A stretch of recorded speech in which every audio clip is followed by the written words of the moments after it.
I'm Tara. Today I wanted to show my portfolio that got accepted for illustration at UAL, Camberwell, Kingston School of Art, Leeds Arts Uni and Bournemouth. So I'm now studying at Kingston Uni and I'm in my third year, but I'm doing an exchange year. So this portfolio was made like a long time ago and it's definitely not the best, but I just wanted to show it as an example. Or if you're someone who's like not that confident about your work now, that was me. I didn't think I'd get accepted really anywhere except from Leeds because that was just like where I was doing my foundation, so I thought I'd only get accepted there, but I feel like it's important to have some faith in yourself. So yeah, my portfolio is 30 pages long. It's all like, for the Kingston one at least, it only has to be 15 to 20, which I think is a better number. I think 30 is way too much, so I have loads of random stuff in there that I don't really like that much. But yeah, hope this is helpful for you. The first page is the start of my final major project, which I did in extended diploma. And here's some just thumbnails and initial sketches.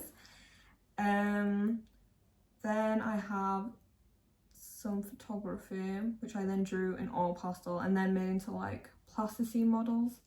I feel like development is a very big thing they're looking for because they don't want to just see like all your final perfect pieces. It's good to do like the sketchbook pages, what research you did, things like that, to like how you got to where you are now, or like how you got to the final piece.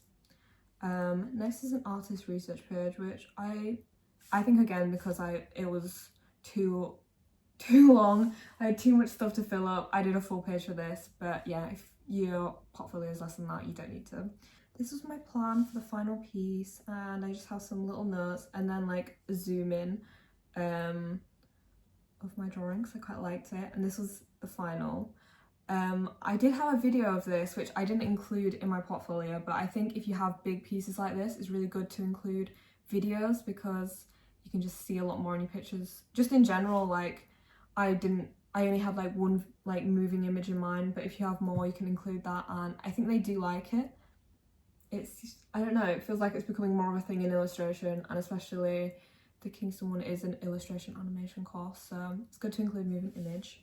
This was like a big collaborative piece and I just took like a little piece from it and then like replicated it in loads of different media. So there's pencil, collage, stitch and pointillism, and I think the layout of this page is quite nice. You can like play around with like the layout a lot. So like have some pages that are like quite like have a lot of different images on, but then some that are just like a full spread image if you're like really proud of that one. These next two are a coal mining project, which at the time I was not really sure what I was doing with it. I have like last year I went back to it and used it to apply for a competition to make like a mural, and I used like monoprinting textures and stuff like that. So I think even if you feel like your work isn't fully developed at the minute because you haven't gone to uni yet, that's okay, and you have like more time to always go back to stuff. So just like be confident and show the best that you have at the moment. And I don't think, you know, any uni would expect you to be like a perfect artist yet, because that's the whole point of going to uni, is to like get better. Next is a comic that I made on Photoshop. I hadn't really done much digital work just because I didn't really like it, but I think this was good to include just to show I can do different skills, or I'm willing to learn different skills at least. And it's like a narrative, so, and character design, you know, it's a lot of things are comics, so I thought I should do one at least. Next is, we had like a song and we had to like make a piece of art from it. So it was like what my initial sketches were, what I did the first time I heard it, and then eventually like the final piece that I made. So you can see development. This one's quite boring, just a big drawing, observational drawing, so that just shows technical skills. Next is my animation, which I'm really happy with actually. This is my first proper animation, I'd say. And it got accepted for the Royal Academy Young Artists show in 2022, I think, and I was really happy with that. So it was actually when I was on an open day. I was really ill for Bournemouth, but I still wanted to go. I probably had COVID, like now I'm looking back, I was like, oh, I probably shouldn't have gone. But I had like a face mask on and I was like,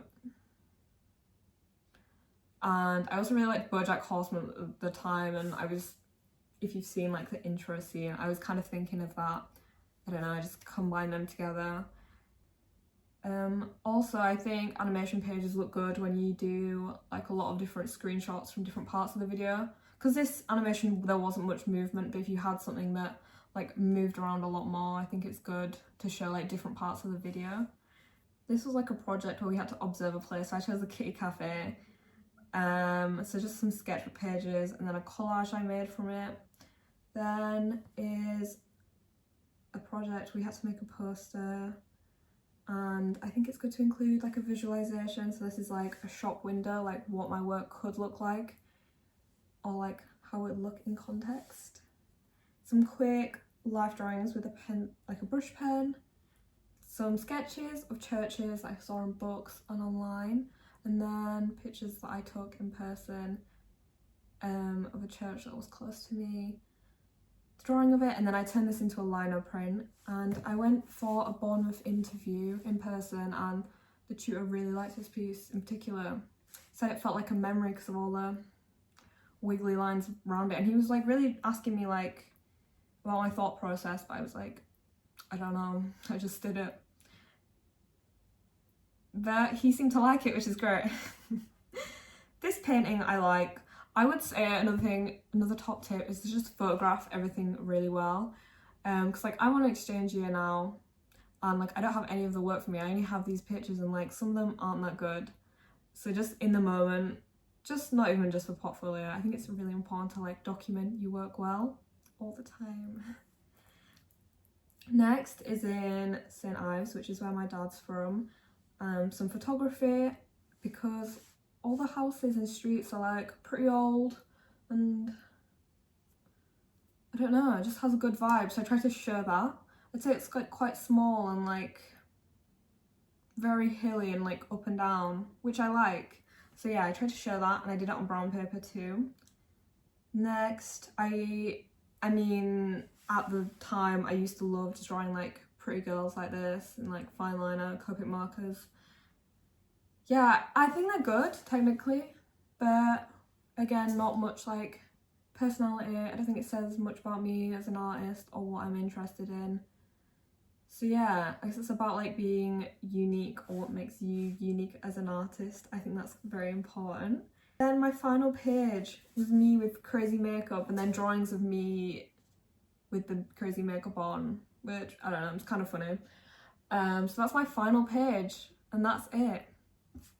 Okay, that's my portfolio. I hope it was helpful, and if you have any more questions you can comment or DM me.